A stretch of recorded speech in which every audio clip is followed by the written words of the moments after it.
Hey, good morning, everyone. Brian Hoops here with Midwest Market Solutions, Market Insider TV. This is our opening commentary for Monday. It is November the 25th. Hope you had a great weekend and are looking forward to today's trade and an abbreviated week of trade. We'll talk that schedule here in just a second. We want to go over the overnight numbers here, first of all. And the dollar is sharply lower here this morning, seeing a big correction. So you would expect gold and silver to be higher, but they're not. They're seeing big drops as well. $31 losses in gold. Silver's down 54 cents. The stock market gapped higher overnight and is trading sharply higher, whereas crude oil is lower. Natural gas is higher, but coming off of its overnight highs. And in the grains, we see March corn down 3. January up a nickel. January beans a nickel. In fact, all the soy complex is higher.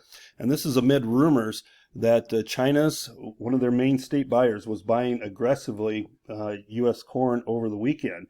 And we'll see on the flash sales if any of that comes to pass this week. But that's why soybeans are seeing some strength here, whereas corn is down 3 and the wheat is down about 9 cents. And it's a pretty big move for the wheat down this much, given the fact that the dollar is sharply lower.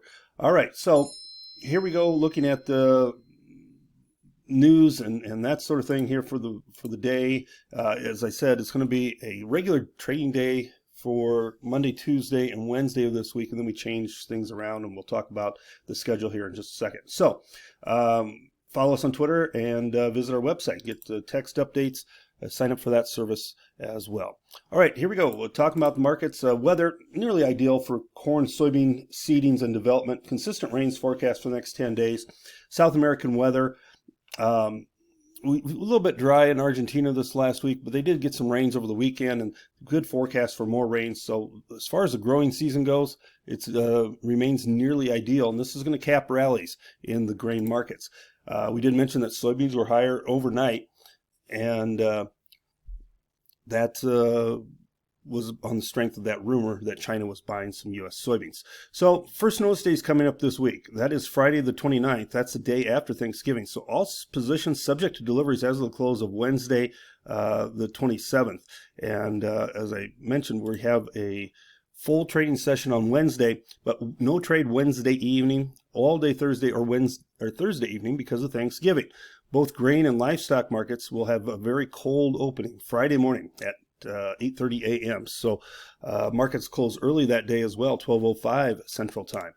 So it's abbreviated shortened week. A lot of people will not even trade on Friday or be around on Friday. So once things settle out on Wednesday, that could be it for a lot of the big traders for the week. That does produce Friday to be a volatile session because of the low volume and open interest of that session. But again, deliveries is kind of in the middle of this Thanksgiving holiday. Normally we don't see that, but we're going to something that we'll be talking about. And you're looking at the open interest on December corn. Let's talk about the deliveries here.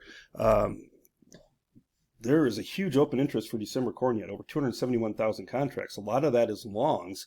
And to get out of the way of deliveries, those longs are going to be selling here in the next 2 or 3 days, and that will pressure these markets.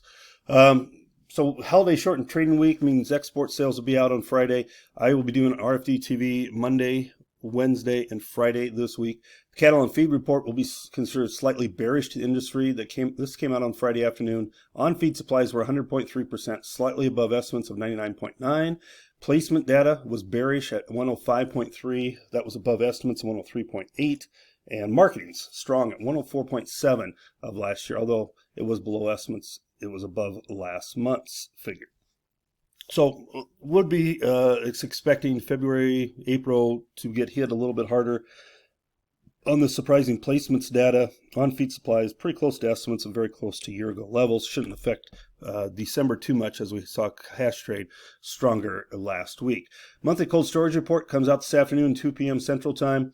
Might say a little position in the hog market as a result of going into that. Final comment on the cattle.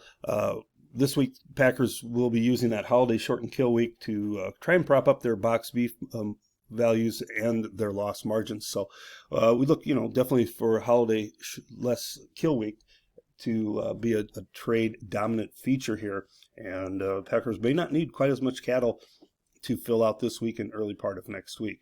I'm going to sign off, but wish you a great day of trade.